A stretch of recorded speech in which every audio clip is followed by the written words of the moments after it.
No.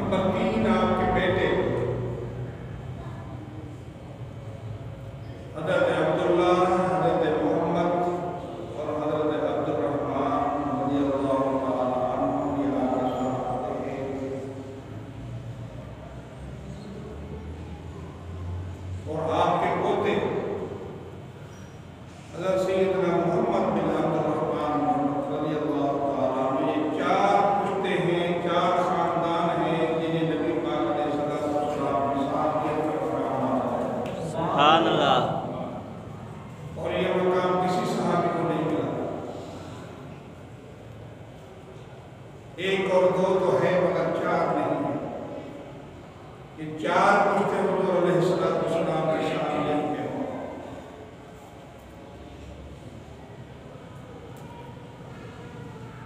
آپ رضی اللہ تعالیٰ عنہ ہر برائی سے، شراب نوشی سے، ہر گناہ سے آپ کو اللہ تبارک و تعالیٰ نے دین پیدا فرمایا ہے۔ کہ آپ برائی میں شامل نہیں تھے، بلکہ آپ کا خاندان جہاں تک حضور سے ملتا ہے سب نیکوکار، پرہیزگار اور گناہوں سے محفوظ۔ اس طرح سے اللہ تبارک و تعالیٰ نے آپ کی والدہ ماجدہ کا جو خاندان ہے، جو آپ کو پچھلے دنوں پر اللہ کیا ہوا آج پشتوں میں حضور علیہ السلام کے خاندان سے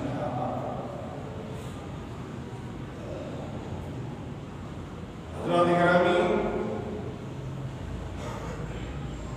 آپ رضی اللہ تعالیٰ عنہ اسلام کے پہلے مبلغ ہیں، پہلے مبلغ، اسلام لانے میں بھی پہلے ہیں۔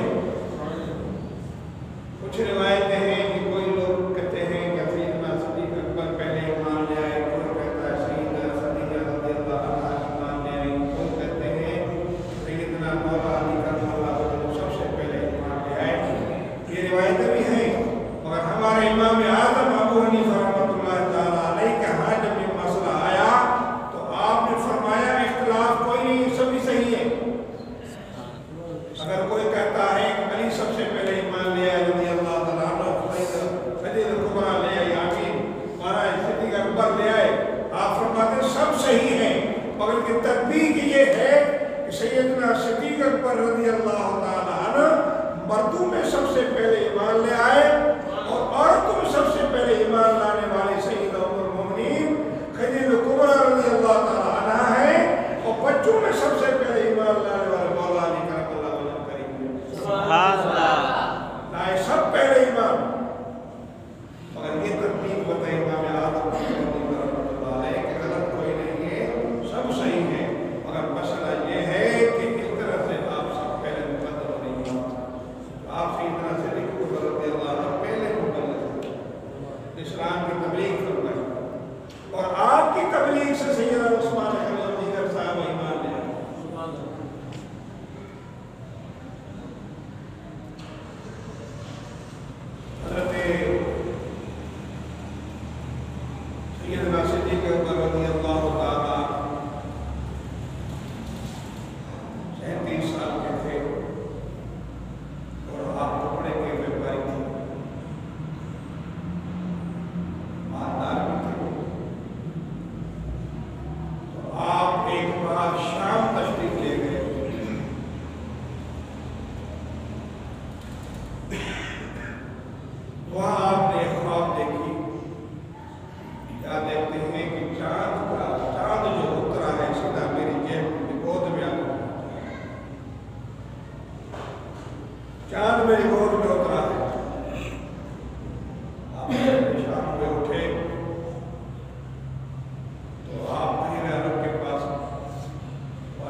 جب حضور علیہ السلام نے دعوی نبوت فرمائی اور اعلان فرمایا، پہاڑ پہ کھڑے ہو کر فرمایا کہ لوگوں، سارے قریش کے چودھری سب اکٹھے ہو گئے،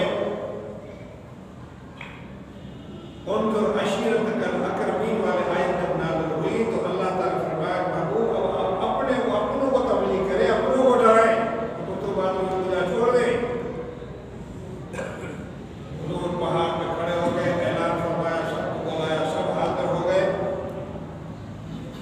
آپ علیہ السلام نے فرمایا کہ دیکھو میں چوٹی پہ کھڑا ہوں، ادھر بھی دیکھ رہا ہوں، ادھر بھی دیکھ رہا ہوں،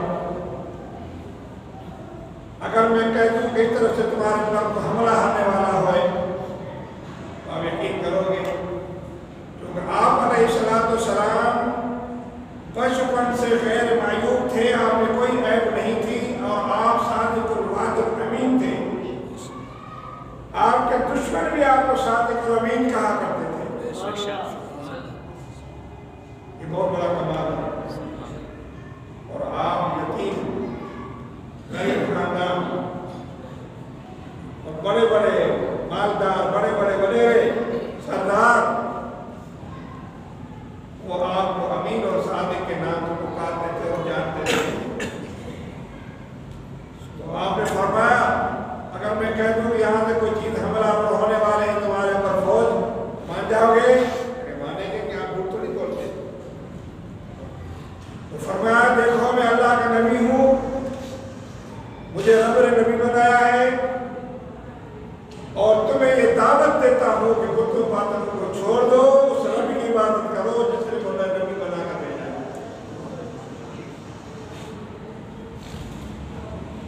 اس پر ان کے تن بدن میں آگ لگ گئی۔ حضور علیہ السلام پہ ابو لہب جیسے لوگوں نے اٹھائے پتھر مارنے لگے حضور، کل کا بچہ ہے اور نبوت کی تبلیغ کرتا ہے، نبوت کی دعویٰ کرتا ہے، اور ہمیں خداؤں سے پیچھے ڈال رہا، ہمارا خداؤں کی مخالفت کر رہا۔